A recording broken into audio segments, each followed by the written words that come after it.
everyone, good morning with this beautiful view. This is Anushka. Welcome and welcome back to the another video. So this is day 2 of my ultimate revision series. So आज Sunday था, early morning में आ गई थी library. तो मैं library पहुंचती हूँ तो देखती हूँ कि कोई आया नहीं था मुझसे पहले. तो मैं अराउंड 6:30-7 बजे चली गई थी लाइब्रेरी.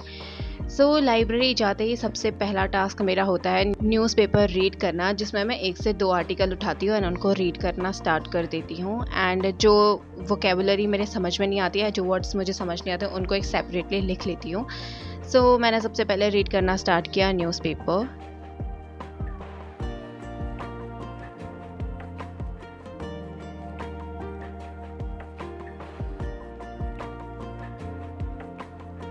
न्यूज़पेपर कंप्लीट करने के बाद मुझे करनी थी GS PYQ सीरीज़ के जितने भी मैंने हैंड रिटन नोट्स बनाए हैं वो सारे मेरे को रिवाइज़ करने थे. बिकॉज रियल कंपटीशन यहीं पे होता है. लेक्चर तो हर कोई देख लेता है बट मल्टीपल टाइम कौन उसको रिवाइज़ करता है. द रियल कंपटीशन तो यही होता है.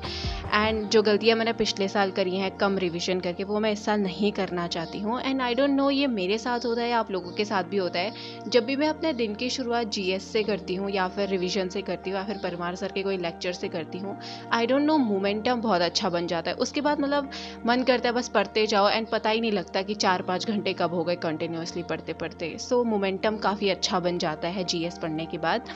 मैंने GS के जितने भी प्रीवियस ईयर क्वेश्चन पेपर की जो मैंने कंपाइलेशंस बनाए थे हैंड रिटन नोट्स, वो मैंने सारे रिवाइज़ किए पॉलिटी और ज्योग्राफी के. पॉलिटी एंड ज्योग्राफी को कंप्लीट करने के बाद मेरे को करना था इंग्लिश, जिसमें मेरे को PQRS आज प्रैक्टिस करने थे. PQRS प्रैक्टिस मैं अभी कर रही हूँ ओसवाल बुक्स की SSC इंग्लिश क्वेश्चन बैंक से, जिसमें इन्होंने 2011 से 2025 तक के लेटेस्ट क्वेश्चन का कंपाइलेशन दिया हुआ है विद द ट्रेंड एनालिसिस के साथ में, जिसमें मैंने 2024 एंड 2025 के जितने भी CGL CHSL CPO के जितने भी PQRS पूछे हुए थे वो सारे मैंने प्रैक्टिस करने स्टार्ट किए, जिसमें अराउंड मैंने 10 सेट्स ही प्रैक्टिस किए थे.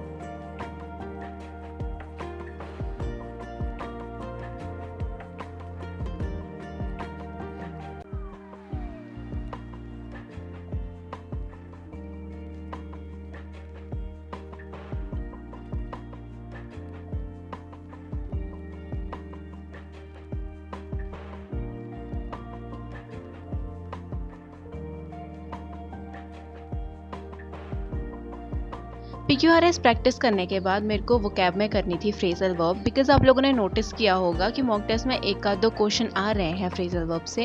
एंड पहले मैंने 200 तक तो करी हुई थी, फिर मेरे को ज़्यादा इंपॉर्टेंस दिखी नहीं, तो फिर मैंने सोचा कि बाद में कर लूँगी.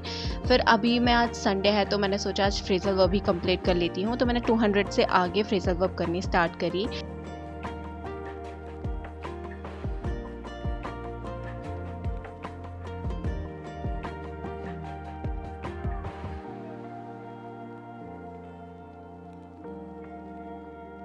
फ्रेजल वर्ब कंप्लीट करने के बाद मेरे को रानी मैम के समुद्र मंथन बैच से जितने भी मैंने सिनोनिम एंड एंटोनिम के हैंड रिटन नोट्स बनाए थे वो सारे रिवाइज़ करने थे. बिकॉज संडे को मैं नया कंटेंट थोड़ा कम कंज्यूम करती हूँ, ज़्यादा से ज़्यादा रिवीजन पे फोकस करती हूँ.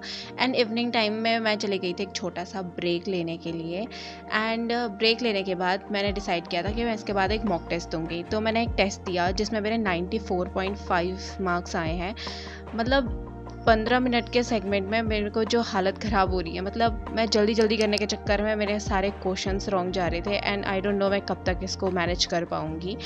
एंड आ गई थी मैं शाम को घर. एंड घर आने के बाद मैंने किया अभिषेक सर का एक ज्योमेट्री का लेक्चर लिया है रिविज़न करने के लिए. बिकॉज जो इंटेंस फार्मूला रिविज़न कराते हैं सर वो, एंड साथ में क्वेश्चन प्रैक्टिस, ये पूरा ज्योमेट्री का 1 शॉट था जिसमें formula plus question practice sir ने करवाए थे. एंड इनका यूट्यूब पे चैनल है मैथ्स मेनिया करके. मैं अपने पूरे एडवांस मैथ इनसे ही रिवाइज़ करती हूँ.